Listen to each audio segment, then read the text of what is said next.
예수님께서 오늘 우리에게 주시는 말씀은 마가복음 2장입니다.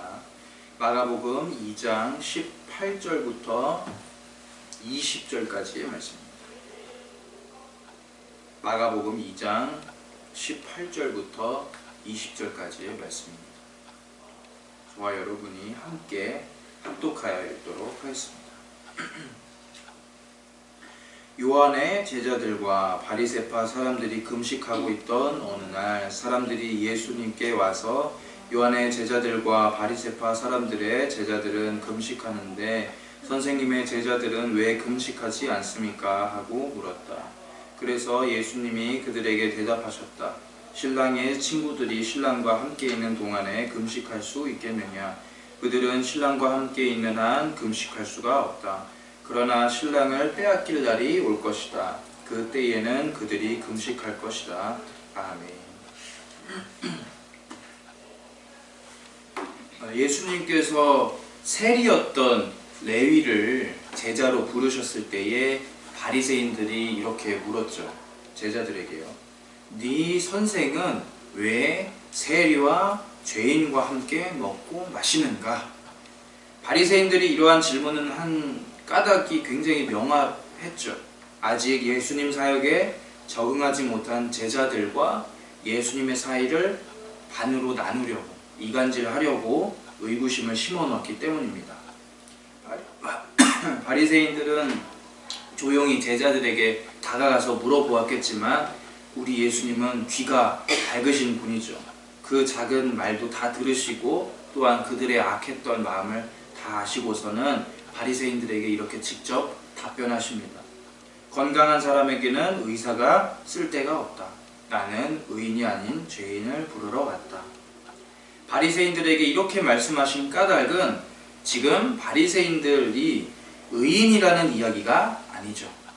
바리새인조차도 지금 부른 죄인의 범주에 들어가기 때문에 지금 잔치를 베풀고 있는 세리와 죄인들 그리고 너희 모두가 사실 하나님의 부르심이 절대적으로 필요하다라고 예수님이 말씀하고 계시는 것입니다.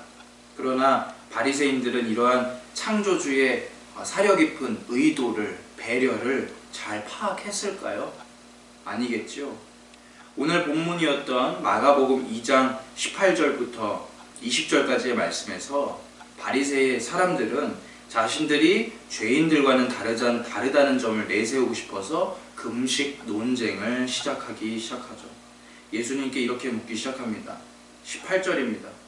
오늘 우리가 읽은 성경은 시점이 명확하게 나오질 않는데요. 개역 개정판과 다른 이제 누가복음을 살펴보면은 이 구절은, 이 본문은 전 문맥이랑 바로 연결되는 본문으로서 어느 날으로 이제 시작하는 오늘 말씀과는 좀 다르다라는 것이죠. 18절에 어떻게 되어 있냐면은 요한의 제자들과 바리새인들이 금식하고 있는지라 사람들이 예수께 와서 말하되 요한의 제자들과 바리새인의 제자들은 금식하는데 어찌하여 당신의 제자들은 금식하지 아니하나이까? 라고 말하고 있습니다. 저는 이 본문을 다른 공간 복음서와 비교해서 묵상을 해볼 때에 굉장히 독특한 점을 찾아볼 수가 있었습니다. 저자 마가는 마가복음을 썼을 때 지금 이 사건, 금식 논쟁을 마치 다른 시간대로 나누어서 따로 떨어뜨려 놓아서 설명하고 있는 것처럼 하고 있죠. 즉 레위의 집에서 먹고 마시는 그런 사건과 지금 바리새 사람들의 금식 논쟁은 다른 부분, 다른 시점으로 나뉘어 보이는 것 같아 보이죠. 그러나 동일한 장면을 다른 관점으로 설명했던 누가복음 5장 32절부터 39절까지의 말씀을 살펴보면은 그렇지 않다라는 사실이 드러납니다. 누가복음을 약간 제가 읽어드리도록 하겠습니다. 32절입니다. 내가 의인을 부르러 온 것이 아니요 죄인을 불러 회개시키러 왔노라. 그들이 예수께 말하되 요한의 제자는 자주 금식하며 기도하고 바리새인의 제자들도 또한 그러하되 당신의 제자들은 먹고 마시나이까. 즉 이 사건은 마가복음 속에서는 그리고 오늘 우리가 읽었던 현대인의 성경 속에서는 따로 시점이 떼어진 것처럼 보여지지만 사실상 바리새인들은 이 잔치 속에서 물러가지 않고 예수님에게 계속 질문을 던진다라는 것이죠. 과연 어떠한 문제 때문에 예수님께 금식에 대한 질문을 드렸을까요? 오늘은 이 부분을 살펴보면서 예수님이 어떤 말씀을 하시고자 하시는 것을 살펴보도록 하겠습니다. 당시 레위 집에서 잔치가 벌어졌을 때에는 속죄일이었다라고 합니다. 속죄일은 사실 바리새 사람뿐만이 아니라 모든 이스라엘 사람들이 하나님 앞에서 회개를 하기 위해서 마음을 겸손하게 내려놓고 금식 기도를 선포해야 하는 날입니다. 더군다나 오늘 본문이었던 18절을 보면은 바리새인들의 제자들만 이 속죄일을 열심히 지킨 것이 아니었죠. 예수님과 굉장히 비슷한 사역을 하고 있었던 세례 요한의 공동체의 사람들, 제자들도 율법을 준수하면서 금식하고 있었던 것입니다. 우리들은 이렇게 열심히 금식하고 있는데 당신과 당신의 제자는 도저히 속죄일에 범해서는 안 될 일을 하고 계시는 것이 아닙니까? 하고 바리새인들이 예수님에게 따지기 시작하는 것입니다. 원래 이 바리새인들의 궁금증과 비난은 사실 정당하다라고 볼 수가 있습니다. 왜요? 그 마음을 충분히 이해해 볼 수가 있는 것이죠. 지금 말씀을 보았을 때에 예수님과 제자들은 그 누가 보아도 사회적인 규범도 지키지 않았고 율법적인 규율도 지키지 않은 것이 확실하기 때문이죠. 이 속죄일은 깨끗하고 거룩해야 하는데 세리들과 죄인들 그리고 하하호호 먹고 마시면서 잔치를 즐기고 있으니까 그 모습이 당연히 곱게 보이지 않았겠죠. 저 같았으면 제가 만약에 그 자리에 바리새인이었다면 속이 상해서 한마디 예수님께 했을 것입니다. 이 사람이 누구건데 하나님이 직접 명하셨던 속죄일에 이렇게 함부로 행동하고 있는 걸까? 내가 한 소리 좀 해야겠다라는 마음이 모두한테 들겠죠. 이러한 바리새인들의 마음을 충분히 이해해 볼 수 있습니다. 우리가 삶을 살아가다 보면은 지금 나만 되게 열심히 하고 있는 것 같아서 부하가 막 치밀어 오르는 그 황당한 현장의 경험을 한두 번 하는 것이 아니죠. 되게 자주 마주합니다. 지금 생각해보면은 이 금식 논쟁은 사실 예수님께서 나사로의 집에 초대되셨을 때와 거의 비슷한 논쟁이라 살펴볼 수가 있는 것입니다. 그때의 마르다와 마리아를 기억하십니까? 마리아는 하루 종일 예수님 옆에 붙어서 조잘조잘 쉴 새 없이 있는 이야기 없는 이야기를 꺼내며 대화하고 예수님과 시간을 보냈죠. 그런데 한편 그의 언니였던 마르다는 어떻게 했습니까? 하루 종일 예수님을 극진히 모시기 위해서 엄청난 정성과 노력을 기울였습니다. 아마 언니 마르다 입장에서 볼 때는 초반 한 10분 정도는 가볍게 참을 수 있을 것 같습니다. 그러나 1시간이 되고 2시간이 되어도 동생이 예수님 앞에 꼭 붙어있죠. 그 모습을 본 마르다는 부하가 치밀어 올라서 결국 예수님한테 따지기 시작합니다. 주님, 내 동생이 혼자 일하는 것을 한 번도 생각 안 해보셨죠? 저 아이에게 말씀하셔서 지금 나를 도우라고 명령을 해주십시오. 그런데 예수님은 어떻게 답변하셨습니까? 마르다야, 내가 많은 일로 염려하고 고생하는구나. 그러나 몇 가지만 하든지 혹 한 가지만이라도 나에게는 충분하단다. 이 편에서 마리아는 오히려 더 좋은 것을 선택했으니 내가 말려도 소용이 없구나. 예수님은 두 자매의 싸움 가운데에서 왜 이런 말씀을 하셨고 또 준비를 열심히 하는 언니보다 옆에서 일도 안 하고 게으른 것처럼 놀고 있는 자신과 대화하고 있는 마리아를 칭찬하셨을까요?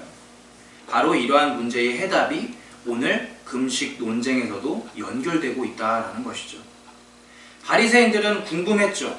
왜 궁금했을까요? 예수라는 사람이 왜 이런 모습을 보여주는가 하는 것을 말입니다. 여태까지 바리새인들이 보기에 이 예수라는 사람은 말씀도 잘 가르치는 사람이었고 율법도 잘 가르치는 사람이었죠. 그래서 우리 부류 같은 사람인 줄 알았지만 아니었다라는 거죠. 바리새인들은 모두가 하나님 앞에서 경건하게 또 무릎을 꿇고 배를 줄이는 그 속죄일을 지키지 않는 예수님과 제자들에게 매우 큰 분노와 실망감을 느꼈던 것입니다. 그런데 이 금식 논쟁은 우리가 바리새인의 입장이나 사람의 입장에서 이 상황을 돌아보는 것이 아니라 예수님의 입장에서 생각을 해볼 필요가 굉장히 크다라는 사실을 먼저 알았으면 좋겠습니다. 과연 예수님은 어떤 생각으로 또 어떤 마음으로 이렇게 공개적으로 비판받을 만한 일을 벌이셨을까요? 예수님의 율법 순종에 대해서 한번 살펴볼 필요가 있을 것 같습니다. 우선 예수님은 율법에 기록된 대로 성전에 가시기도 했죠. 또 안식일도 잘 지키셨습니다. 유월절도 말이죠. 율법 순종에 있어서 다른 사람들과 별 다를 바 없이 잘 지키십니다. 다만 예수님께 문제가 되는 부분이 있죠. 가끔 잘 지키시다가도 오늘 본문처럼 거창하게 엇나가실 때가 있다는 것입니다. 제3자의 입장 그리고 비평하는 바리새인의 입장에서 볼 때에는 이러한 예수님의 행위는 일관성이 없어도 너무 없는 것이겠죠. 자기 마음대로 자기의 기준대로 자신의 관점대로 하나님의 율법을 지켰다 말았다 하니까 기준이 없어 보이는 것입니다.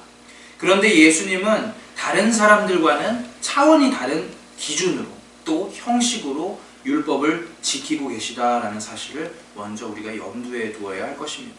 과연 그러면은 그분은 우리와 어떤 기준이 다를까요? 바리새 사람들과 세례 요한 공동체의 율법 준수를 잠깐 살펴보도록 하겠습니다. 바리새 사람들은 어떨까요? 바리새 사람들은 여러분들도 이미 아시다시피 그 이름 자체의 뜻이 구별되다, 거룩하다라는 뜻입니다. 즉 그들은 하나님 앞에서 철저하게 경건주의적인 모습을 보여주고 있죠. 그들은 율법이라면 단 하나도 빼놓지 않고 지켜야만 한다라고 생각을 했고 실제로 자신들도 백성들 앞에서 굉장히 큰 모범을 역사적으로 계속해서 보여준 사람들입니다. 우리는 성경 속에서 항상 이 바리새인들이 예수님 앞에서 혼나는 것 때문에 이 사람들을 나쁘게만 보잖아요. 그렇지만 실제로 이스라엘의 신앙 공동체를 유지하는 것은 당시의 제사장 그룹이 아니라 이 사람들이었을 정도로 바리새 사람들은 율법과 도덕 그리고 민족의 정신교육이 굉장히 똑바로 든 애국자들이었다고 합니다. 또 요한 공동체는 어땠을까요? 세례 요한은 사역을 처음 시작했을 때부터 지금까지 광야에서 외치는 자로 활동했습니다. 그가 입은 옷은 어떤 옷이었습니까? 낙타, 털옷이었고 굉장히 투박한 음식들만 먹었죠. 그의 제자들 역시 어떻겠습니까? 마치 세례 요한처럼 금욕이 기본 전제가 되어 있겠죠. 우리가 추구하는 그런 식도락과는 전혀 반대되는 개념의 삶을 살았던 것입니다. 그런데 살펴볼 때에 이제 마지막으로 예수님의 제자들의 모습은 어떨까요? 예수님의 제자들은 바리새인들이나 요한의 제자답게 막 똑부러지게 하나님 율법을 잘 순종하는 모습을 보여주지 않습니다. 다들 하나님 앞에서 모범을 보이는 것 같아 보이는데 예수님 제자라는 사람들은 하나같이 뭐 하는 사람들입니까? 어부들이었고 이제는 레위, 세리까지 합해져 있으니 참으로 다른 사람 입장에서는 기도 안 차는 것이겠죠. 그러나 예수님의 제자들은 단 한 가지 면에서 다른 사람들보다 우월했습니다. 그 우월한 점이 뭘까요? 바로 예수님을 주인으로 영접했다라는 사실이겠죠. 이 사실을 알았던 저자 마가는 당시의 모범생들이었던 바리새인들의 제자 그리고 요한의 제자들 의도적으로 말씀 속에 등장시키시는 것입니다. 이 사람들이 비록 지금은 모범을 보여주는 것 같지만 가장 중요한 것을 하나 까먹고 있다라는 사실을 드러내기 위함이겠죠. 이제 이러한 현실 속에서 예수님이 바리새인들에게 답변을 하십니다. 19절입니다. 예수께서 그들에게 이르시되 혼인집 손님들이 신랑과 함께 있을 때에 금식할 수 있느냐? 신랑과 함께 있을 동안에는 금식할 수 없느니라. 예수님께서는 갑자기 바리새인들에게 비유를 들어서 설명하기 시작하십니다. 이 비유에서 우리가 중요하게 생각해 보아야 하는 부분은 지금 예수님이 참가하고 계시는 이 잔치, 세리 레위의 환대 잔치가 혼인 잔치와 동일시되고 있다는 사실입니다. 여러분들이 생각하셨을 때 혼인 잔치는 기쁜 것입니까? 아니면 슬픈 것입니까? 다 아시다시피 슬퍼할 겨를이 없는 매우 기쁜 잔치겠죠. 유대교 전통 그 결혼잔치의 풍습을 살펴보면 이를 확실하게 알 수가 있습니다. 그 시대에 벌이는 결혼잔치는 아무리 가난한 사람들이라 할지라도 기본적으로 2박 3일 정도는 내내 지속했다고 합니다. 조금 부자라면 일주일 내내 잔치를 열었다라고 하죠. 그렇다면 그들이 왜 이런 풍습을 지속을 했을까요? 당연히 모든 사람들이 새 신랑과 새 신부에 가는 길을 있는 힘껏 진심으로 축하해 주기 위함이겠죠. 모두가 이 기간만큼은 싸우지 않고 한 마음 한 뜻으로 복을 빌어주는 것입니다. 그런데 예수님께서는 이 현장의 지금 주인공이 나다라고 말씀하십니다. 내가 신랑이며 저 잔치에 참여하는 나머지 사람들이 신랑의 친구 또는 신부와 같다라고 말씀하십니다. 이야기를 듣는 바리새인들의 입장에서는 전혀 이해가 안 되는 말이겠죠. 그러나 바리새인들이 알아듣지 못한 이유는 그 사람들이 바보 같기 때문이 아니죠. 왜냐하면 뭐니 해도 객관적으로 이 상황을 살펴보아도 오늘은 속죄일이기 때문입니다. 또한 예수님께서 실제로 결혼하지도 않으셨지 않습니까? 그러나 그들의 인간적인 생각은 아주 결정적인 면에서 틀렸습니다. 바리새인들의 시각에서 볼 때에 예수님의 지금 이 비유는 영문 모를 소리 그리고 핑계로 들립니다. 그렇지만 창조자 하나님의 입장에서 볼 때에 예수님의 비유는 굉장히 심오한 뜻을 숨겨주고 있다는 뜻을 알 수가 있죠. 예수님의 입장에서 말씀을 한번 살펴볼까요? 예수님은 어떤 분이십니까? 아예 이 세상의 사람들과는 전혀 같지 않으신 분이죠. 예수님은 창조자로서 그리고 모든 날의 주인으로서 진정한 의미의 속죄일의 주인공이라 하실 수 있습니다. 즉 지금 다른 사람들이 지키는 속죄일도 그분의 것이라는 것입니다. 반면에 율법을 준수하려는 사람들은 그 날이 비록 주님의 것이라 할지라도 주님보다는 율법을 먼저 바라보고 있죠. 규율대로 움직입니다. 입력값이 있으면 도출되는 값도 똑같겠죠. 마치 로봇과 컴퓨터와 같이 말입니다. 그런데 결정적으로 다른 한 가지가 또 있습니다. 바로 관점인데요. 예수님의 관점 그리고 하나님이 주신 시각을 가진 그 자들은 관점이 과연 어떨까요?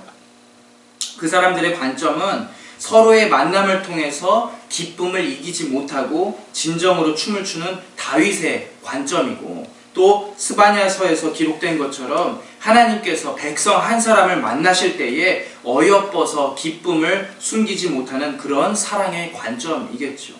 스바냐 3장 17절은 이렇게 말합니다. 너의 하나님 여호와가 너의 가운데에 계시니 그는 구원을 베푸실 전능자이시라. 그가 너로 말미암아 기쁨을 이기지 못하시며 너를 잠잠히 사랑하시며 너로 말미암아 즐거이 부르며 기뻐하시리라 하리라. 즉 예수님의 관점과 예수님을 영접한 사람들의 관점은 하나님이 직접 불어넣어 주신 사랑의 관점이므로 바리새인들의 율법적인 관점과 당연히 다르겠죠. 레위와 제자들이 예수님을 만나고 나서 그 인생은 어떤 변화가 있었나요? 과거에 나의 죄 때문에 율법 때문에 묶여가지고 옴짝달짝 움직이지도 못했던 그런 사람들이 순수한 창조자와의 만남을 통해서 내가 알고 있었던, 내가 믿고 있었던 모든 것들이 다 무너지고 새로운 질서가 세워지는 경험을 하겠죠. 내가 과거에 생각했던, 배워왔던 율법과 규율도 되게 중요하지만 가장 중요한 것은 사랑, 하나님이 나와 진정으로 인격적으로 대화하길 원하시는구나 하는 그런 사랑의 진리를 깨닫는 것입니다. 우리는 창조자를 만나는 그 순간에 모든 것보다 중요한 사랑의 하나님 한 분을 얻게 되는 것이죠. 그런데 이러한 자세, 하나님의 사랑의 관점을 가지게 하려는 것은 사실 하나님께서 이스라엘 공동체 내에서 역사 내내 요구하셨던 태도입니다. 하나님께서는 모세 때에는 어떤 것을 주셨습니까? 성막을 주셨죠. 또 솔로몬 때에는 성전을 주셨습니다. 그분을 만나는 일은 율법을 철저하게 지킴으로써가 아니라 하나님이 직접 그들 가운데에 실제하심으로 인격적인 만남이 생활 속에서 녹아들며 서로 사랑하고 아끼며 하나님을 만나 뵙는 그 시간을 경외하고 존중할 줄 아는 백성이 되기를 하나님이 역사 내내 원하셨지만 백성들은 하나님의 그 마음을 이해하지 못하고 율법 중심주의로 변질되고 말았죠. 그런데 이 상황 속에서 누가 찾아오셨습니까? 바로 그 아들이 직접 찾아오신 것입니다. 그 예수님을 영접하고 함께하는 시간을 즐거워하는 것이 사람들이 하나님 앞에 보여드려야 하는 마땅한 효도겠죠. 그러나 예수님을 보면서도, 주님을 보면서도 다른 생각 그리고 다른 마음을 품고 있는 당시의 바리새인들과 서기관들과 제사장들은 하나님보다 무엇이 더 소중했습니까? 율법이, 법이, 규율이 소중했기 때문에 이러한 사랑의 관점을 영영토록 얻을 수가 없었고 그들의 마음은 그저 회칠한 무덤과 같아질 수밖에 없다라고 예수님이 비판하신 것입니다. 그렇다면 우리들은 어떤 관점을 회복해야 할까요? 율법을 최고로 여기는 바리새인들의 관점일까요? 아니면 예수님의 관점, 그리고 예수님을 만난 모든 사람들의 사랑의 관점일까요? 이미 여러분들이 아시리라 생각합니다. 그러나 요즘에 참으로 이런 예수님의 관점, 하나님과 면대면으로 이야기하는 그런 시간보다 다른 것에 정신이 팔리는 우리의 모습을 굉장히 많이 보고 있습니다. 우리들의 그 마음이 하나님을 향한 열망과 만남으로 인격적인 시간으로 가득 채워져야 하는데 너무 많은 세상의 것들을 점점점 우리 마음속에 쌓아두다 보니까 우리 마음이 굉장히 소란스럽죠. 특별히 우리 마음은 뭘로 가득 차고 있습니까? 우리의 현실이 버티기가 힘드니까 사는 문제로 채워지기도 하고 돈 문제 이런 것들로 가득해지고 있는 현실입니다. 예수님은 이러한 인간의 연약함에 대해서 여러 번 경고하셨죠. 산상수훈에서 예수님은 너희들이 이방인처럼 되지 말라라고 하셨습니다. 여기서 말씀하시는 이 이방인이라는 사람들은 말 그대로 이방 사람들을 얘기하는 것이 아니라 온 세계를 움직이시는 섭리의 하나님에 대한 지식이 하나도 없는 사람들을 말하는 것입니다. 그렇기 때문에 이방인들은 내일 일을 염려할 수밖에 없는 것이죠. 왜냐하면 그들은 자녀를 굶게 하지 않으시는 자비롭고 사랑스러운 아버지를 모르기 때문입니다. 물론 예수님께서 이러한 가르침을 제자들과 백성들에게 주셨을 때에는 사람의 먹고 사는 일 그리고 생로병사 이 고민들은 다 열등하니까 신경 쓸 필요조차 없다라는 뜻에서가 아니겠죠. 매몰되지 말라라는 권고인 것입니다.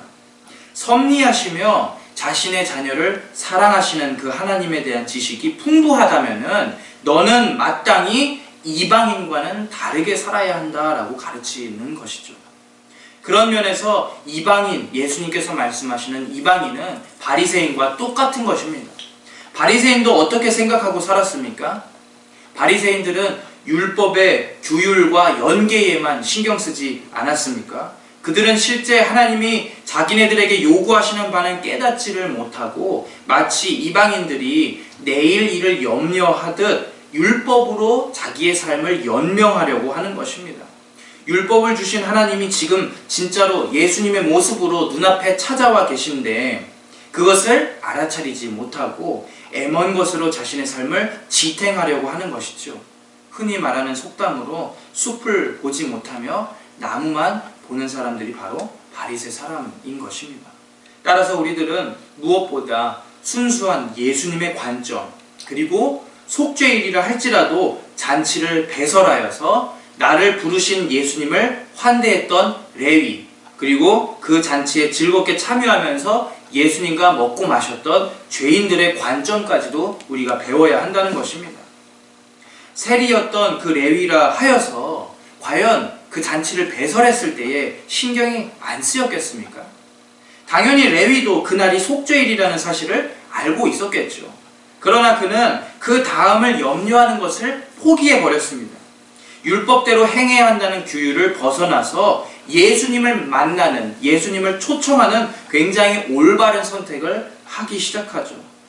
마치 초반에 우리가 이야기했던 것처럼 마리아와 마르다 자매 중에서 예수님을 선택해서 칭찬을 받았던 그 마리아와 같이 말입니다.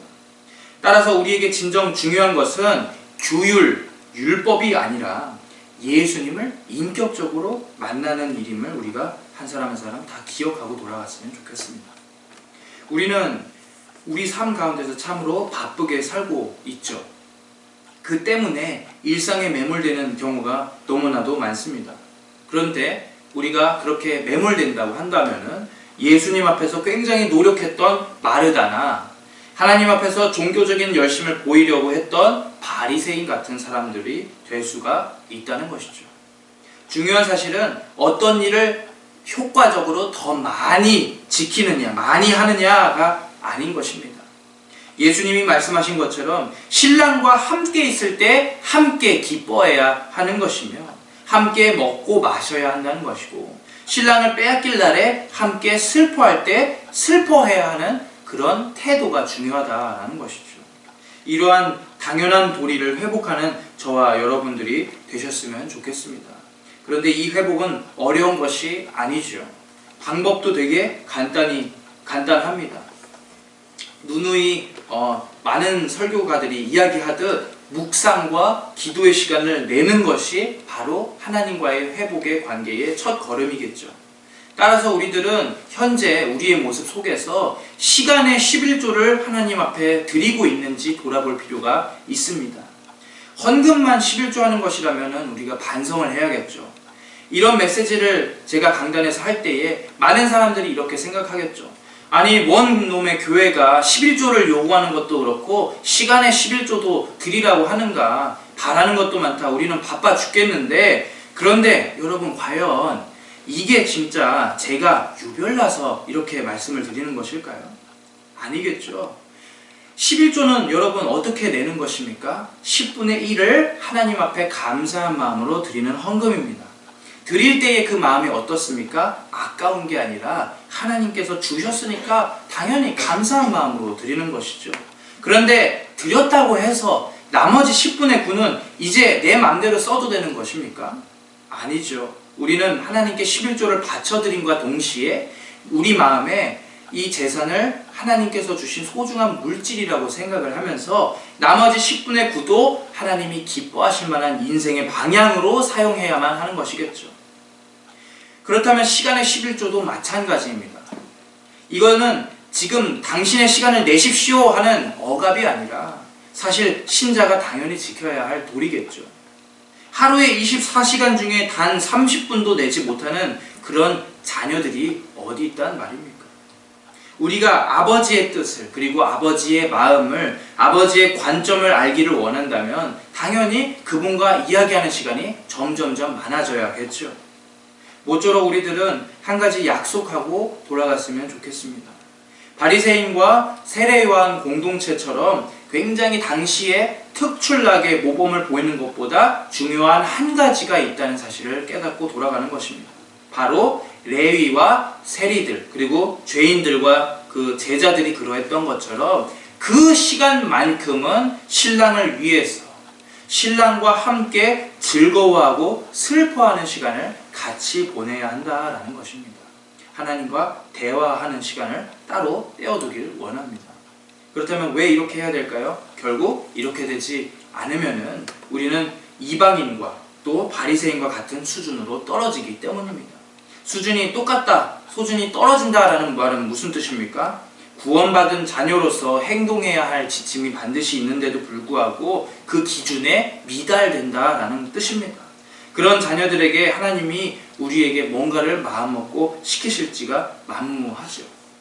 우리들은 아버지 하나님과 함께하는 이 시간에, 예배 시간이든 삶의 시간이든 순수하게 아버지만을 바라보며 대화하는 그 잔치의 시간을 회복하며 예수님과 함께하는 그 시간을 단단히 굳혔으면 좋겠습니다.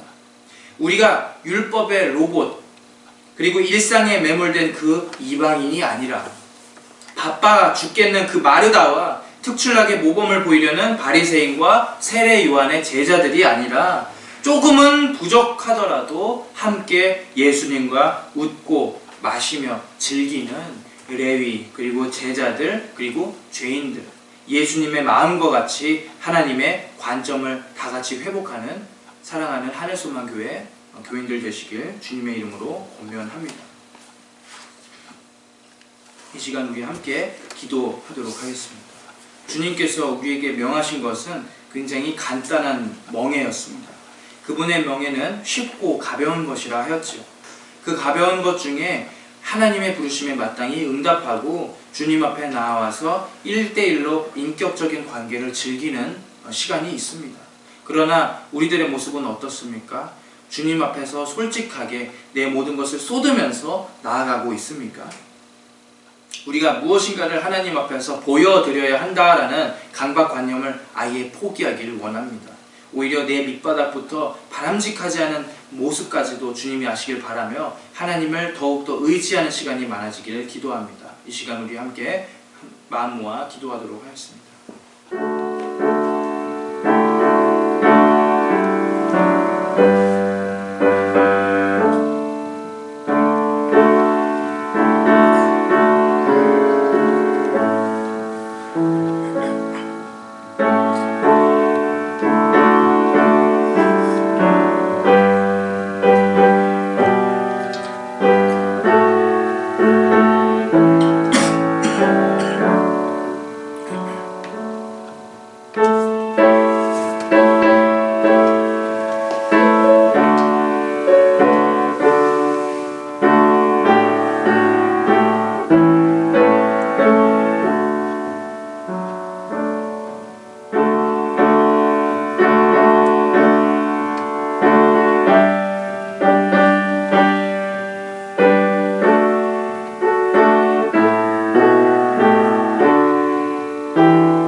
주님 감사합니다. 오늘도 하루를 허락하여 주심에 이렇게 예배할 수 있게 해주심에 감사드립니다. 주님, 특별히 오늘 바리새인들이 예수님께 나와서 질문한 것을 보면서 우리의 모습을 비춰봅니다. 나는 열심히 하고 있는데 당신은 왜 하고 있지 않습니까? 이런 질문으로 우리 옆에 있는 형제 자매들을 곤란하게 하고 있지는 않은지 아버지 우리의 마음을 붙잡기를 원합니다. 아버지, 우리들이 부끄럽고 죄인이고 연약하더라도 오히려 하나님을 의지하는 시간이 더욱더 많아지길 간절히 원합니다. 모범을 보이는 것도 중요하지만 아버지 하나님 앞에 나오는 시간이 더 늘어나길 원합니다. 주님, 우리를 붙잡아 주시고 우리가 하나님 앞에 나아왔을 때에 기뻐 받아주시는 그 자비로움이 항상 있기를 원합니다. 어느덧 5월 가정의 달이 찾아왔습니다. 시간이 쏜살같이 빠릅니다. 주님, 1년의 이 반절이 사라진 가운데에 우리의 삶의 목표까지 재정비해 볼 수 있는 시간을 마련하도록 인도해 주시길 원합니다. 여태까지 기대에 미치지 못했던 상반기를 보냈다면 나머지 하반기를 당신의 영광을 위해서 살도록 우리를 끊임없이 붙잡아 주시길 간절히 원하오며 예수 그리스도의 이름으로 기도 올려 드리옵나이다. 아멘.